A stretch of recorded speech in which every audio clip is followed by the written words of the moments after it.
I'm going to say something here, and we'll explore it at great length.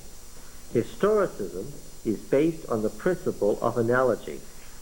Every time you get a historicist interpretation of the Bible, every time you get a historicist interpretation of the Bible, you are doing an analogy from the original event.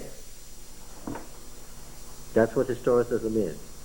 It's not just the New Testament's interpretation of the Old. We can look at the later prophets' interpretation of the earlier prophets. I can look at how did Zechariah interpret Daniel? How did Malachi interpret Daniel? How did Daniel interpret Jeremiah? How did Jeremiah interpret Isaiah? How did Isaiah interpret the messianic prophecies of the Davidic monarchy? Okay. Now I can look at prophets interpreting prophets. And I can look at Bible editors interpreting prophets. I know Amos was talking about the northern kingdom and the northern kingdom only. I know that when he left Tekoa and made his way to Bethel and Jezreel and Samaria, he was denouncing the northern kingdom and saying it had come to its end.